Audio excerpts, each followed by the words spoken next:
Pada pagi ini saya ditemani oleh Naib Presiden Putera Datuk Dr. Aziz Jamaluddin, oleh Susah Agung Putera Cik Burhan Zakaria, Ketua Wiranita Putera Malaysia Rosanita Bashir, dan Naib Ketua Wirawati Putera Malaysia Puan Nur Hafizah binti Jamaluddin, serta sekumpulan ahli-ahli putera. Kedatangan saya ke SPRM hari ini adalah bertujuan untuk membuat satu laporan atas isu yang menggegarkan negara bermula malam semalam. Saya sebenarnya dah lama tak buat laporan SPRM atau polis. Kerja-kerja ni saya dah serah pada anak-anak muda. Tetapi kali ini saya sendiri datang sebab isu yang terlibat ini betul-betul serius. Sebab selama ini dakwaan-dakwaan dibuat oleh individu-individu biasa. Tetapi kali ini dakwaan dibuat oleh Ketua Polis Negara secara terbuka oleh Tan Sri Abdul Hamid Bado. Dan waktu beliau membuat kenyataan pendedahan ini, beliau memakai uniform IGP dan masih lagi menjadi IGP. Dan kenyataannya amat keras. Dan semua pihak memberi perhatian, sehingga saya dapati dalam Facebook, Instagram, WhatsApp, dan saya sendiri menerima telefon bertubi-tubi, bertalu-talu, bertanya kepada saya apakah benar kenyataan yang dibuat oleh Tan Sri Hamid Bado ini. Jadi kandungan yang saya buat laporan sudah saya edar salinan seperti saya tunjukkan tadi. Tetapi cara ringkasnya dia bertumpu kepada bila Tan Sri Hamid Bado mengatakan di merata-rata luar sana lebih kurang ahli-ahli politik yang korup, ahli-ahli politik yang rasuah. Saya memang tersentuh sebab saya tahu kalau disebut ahli-ahli politik rasuah, dia memberi persepsi seolah-olah all politicians are corrupted. Semua ahli politik adalah rasuah. Ini saya rasa tak tepat. Memang ada ahli politik yang rasuah. Saya percaya ada. Kalau tidak, takkanlah Hamid Bado boleh sebut. Sebab dia pegawai tinggi polis, semua fail ada dengan dia. Tetapi ada juga yang tidak terlibat. Saya rasa saya tak ada terlibat. Tetapi bila disebut ahli-ahli politik ni, jadi semua ahli politik kena. Jadi sebab itu SPRM kena siasat. Dan Tan Sri Hamid Bado mesti dipanggil oleh SPRM secepat mungkin. Dan Tan Sri Hamid Bado kena mendedah nama satu persatu setakat yang dia tahu. Sepanjang dia jadi IGP, jangan nak tutup-tutup apa-apa. Dia kena jelas who are all this culprit. Tahniah kepada Tan Sri Hamid Bado. Dan dia menyebut, wah, ahli-ahli politik ni berkokok siang malam, tapi punggung penuh dengan tai. They are shouting every day, but behind their back they are very dirty. So, can you imagine how serious a statement by IGP ni? Ini bukan main-main ni. Bukan main-main ni. Maknanya rupa-rupanya negara kita ni sudah tidak ada lagi rule of law. Apakah kita sedang duduk dalam negara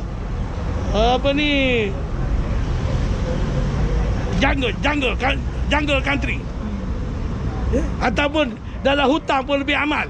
Dalam hutan pun haiwan-haiwan pun ada peraturan.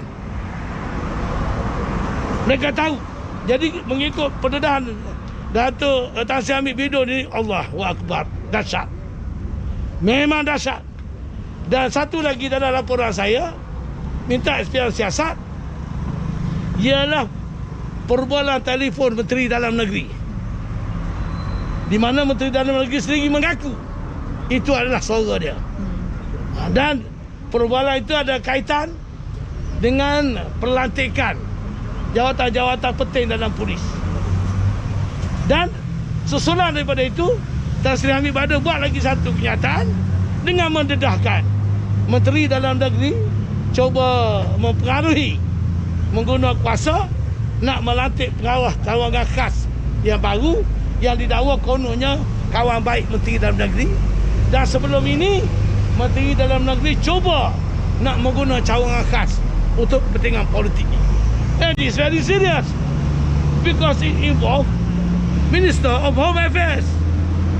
On the one hand, IGP, Inspector Police, Inspector General Police, Ketua Polis Negara.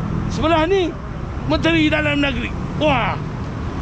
Jadi saya mengungkit perkara ini sebab ada kekeliruan yang mengatakan SPP ini memanglah dipengurusi oleh Menteri Dalam Negeri.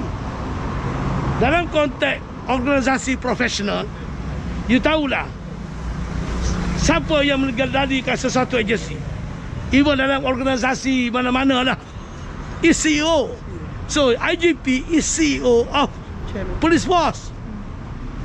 So Datuk Seri Hamzah sebagai Chairman SPP boleh ditarikkan sebagai non-executive chairman sebab dia tidak tahu hal-hal dalam tadbiran polis, mana polis bagus, mana tak bagus. It's only IGP. So IGP yang bawa nama-nama ni. Jadi mereka berbincang dalam SPP dan diberi sokongan oleh pengurusi SPP. That should be the modus operandi. Jadi ini pun serius. Jadi dua isu yang besar. Dan isu ini mencetuskan kontroversi. Banyak pihak dah mula buat reaksi.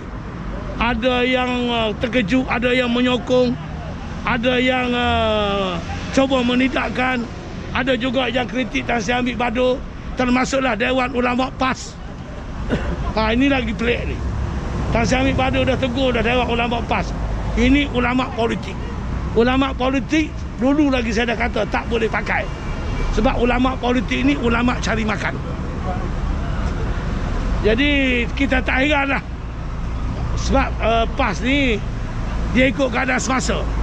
Ada waktu dia sokong, ada waktu dia menentang. Jadi macam-macam lah.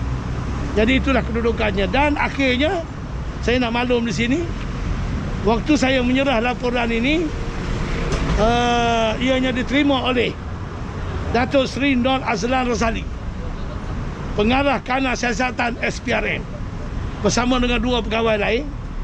Dan saya amat berterima kasih dan senang hati sebab Datuk Seri Nur Azlan Razali memberi kerjasama dan lain-lain yang baik, sehingga saya bersempatan ada masa hampir sejam saya menghuraikan kenapa saya buat laporan ini. Dan dia dengar dengan penuh teliti. Dan saya minta dia menyampaikan salam saya kepada Datuk Seri Azam Baki dan membawa laporan saya ini dengan secara yang serius. Dan saya juga ada buat cadangan-cadangan kepada beliau bagaimana cara untuk nak membasmi ataupun nak melawan rasuah ni. Sebab rasuah ni sama bahaya dengan COVID. COVID-19 membunuh, rasuah juga boleh membunuh negara. Jadi saya dah bercerita kepada beliau dan saya terima kasih.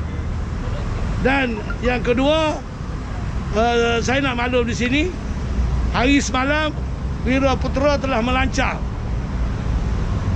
petition kutipan tanda tangan melalui online atas talian, iaitu untuk menggesa dulu Yang Maha Seri Paduka Baginda Yang di-Pertuan Agong memberi ampun perkenan agar ditubuh Suruhanjaya Diraja RCI bagi menjasat dakwa yang dibuat oleh Tan Sri Hamid Pidu. Dan desakan untuk mengada RCI ini oleh banyak pihak, bukan saja Putera, ABIM, UMNO, PKR, Amanah, semua pihak mahu pada RCI ini ditubuhkan. Ini suara rakyat, ini kena rakyat, dan saya harap mesej ini sampai kepada Kebawah Duli Yang Maha Mulia Seri Paduka Baginda Yang di-Pertuan Agong. Dan sejak semalam kita lancar, hari ini kita dah tengok yang sudah menandatangani petition ini sudah hampir 16,000 dalam tempoh tak sampai 24 jam. Jadi cuba bayangkan, dan jangan nak menidakkan suara hati nurani rakyat. Dan bila tiba masa nanti, kita akan menyerahkan petition ini di Istana Negara untuk dipersembahkan bagi mendapat ampun perkenan daripada Duli Yang Maha Mulia Seri Paduka Baginda Pertuan Agong.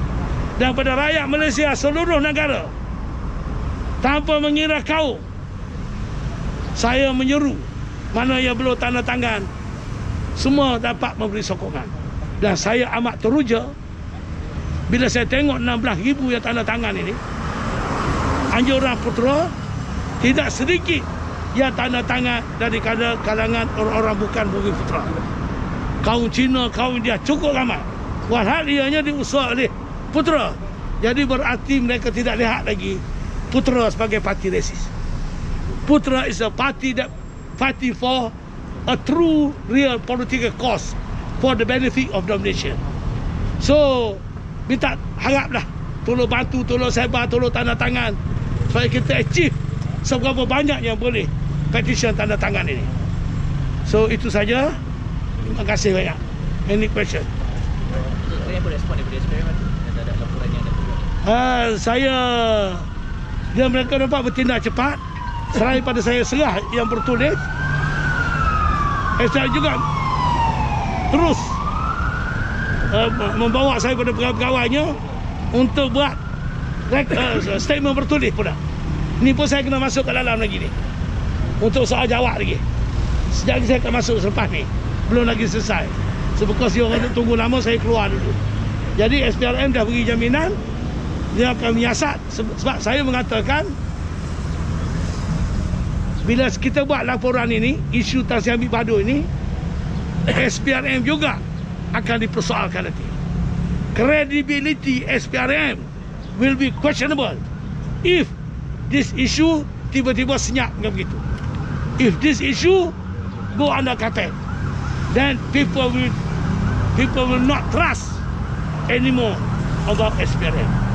Malah saya buat cadangan pula how to combat corruption. Saya dah bercerita soal the possibility of untuk memperkenalkan akta sabotaj ekonomi. Seakan-akan macam ISA. How to combat. That's detail lah. So no need for me to explain. Itu saja. Terima kasih. Okey. Terima kasih. Okay. Terima kasih. Thank you. Alright. So thank you for your time. Terima kasih.